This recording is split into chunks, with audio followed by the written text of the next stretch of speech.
when the angel of death descends upon a person, something remarkable happens. They desperately wish to return to this world one more time, but not for the reasons you might think, not to enjoy pleasures, not to accumulate wealth, not to compete with others in worldly pursuits. At that moment of truth, even if they possessed billions, all of it becomes worthless in their eyes. They realize that only righteous deeds will benefit them, only good actions will remain after death. So they cry out in anguish, begging for another chance to do good works, to make things right. But here's the haunting question. Why do we wait? Why do we postpone? We have this precious opportunity right now, yet we remain heedless, lost in distractions while our accounting draws near. The prophet's advice echoes through time.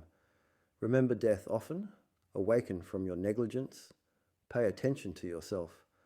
How long will you remain distracted by endless sleep, idle talk, and meaningless entertainment? Death may come suddenly while you're completely unaware, and then all hope will be severed, leaving only regret and pain. The words will come too late. Now is the time for action, before that critical moment arrives, before you enter the realm between this world and the next, where you'll live either in bliss or torment, based on what you've prepared.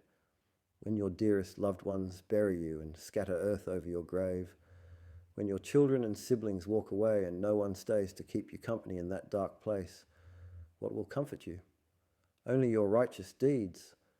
The angels will come to question you, and the believer will answer with firm conviction because God strengthens those who believe. Then a man with a beautiful face, fine clothes, and sweet fragrance will appear, bringing glad tidings. When you ask who he is, he'll reveal himself as your good deeds, your prayers, Quran recitation, remembrance of God, fasting, charity, kindness to parents, maintaining family ties, and compassion toward others. These are what will truly benefit you in the grave, not accumulated wealth or worldly competition. After this intermediate life comes the day of resurrection, when the trumpet is blown and all family connections dissolve. Each person will flee from their own brother, mother, father, spouse, and children, saying only, myself, myself. On that day, people will be asked how long they lived on earth, and they'll respond as if it were merely a day or part of a day. Think about it. 60, 80, 50, or 20 years of life will feel like a single day or less. This is the reality of human existence. Close your eyes now and replay your life. You were a small child playing, then you entered school, graduated from university, got married, built a home, and suddenly you're 40, 50, or 60 years old. How did it pass so quickly? It feels like mere moments, and this is how your entire life will end. Therefore, prepare for the hereafter. Enough playing, enough negligence. As God says, you remained only briefly in this world if only you truly understood. If you really comprehended this truth, you wouldn't be heedless about the hereafter, you would work for it. But the problem is we know without acting, and knowledge without action is as if we never knew. Beneficial knowledge bears the fruit of action. When you remember death and shorten your hopes, you don't say, I'll live and live with endless expectations. Death comes suddenly, and the shorter your hopes, the more sincere your actions.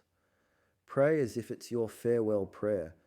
Remember death in your prayer, for whoever remembers death in prayer is likely to perform it well. Remembering death perfects all actions. If you told yourself this might be your last prayer, that the angel of death awaits you afterward, how would your state be in that prayer? You would humble yourself, and your heart would withdraw from the world and everything in it. No soul knows what it will earn tomorrow or in which land it will die. This verse reminds us of death and shortened hopes. You don't know what tomorrow will bring, how your worship will be, how your deeds will be. You don't know when death will come, in what state, in what place, at what time. That's why the soul says, I'll repent later.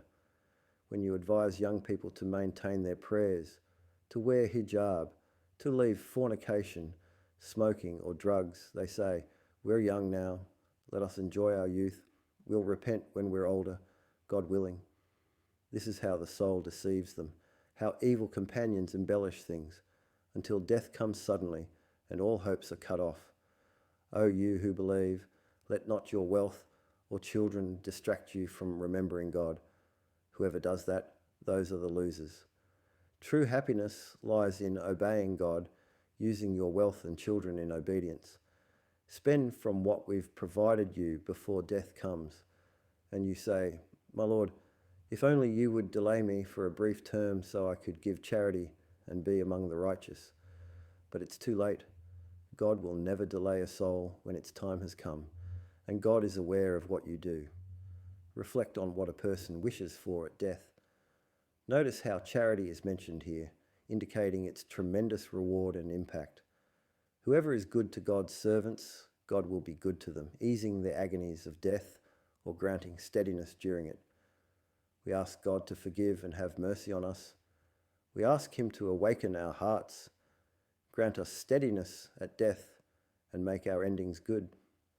We ask God to have mercy on our loneliness in this world, on our state at death, on our solitude in the grave, and on us on the day we're presented before Him.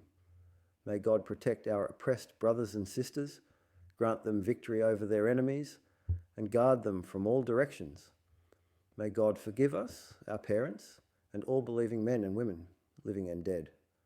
Praise be to God, Lord of all worlds, and may God's peace and blessings be upon our Prophet Muhammad, his family, and all his companions.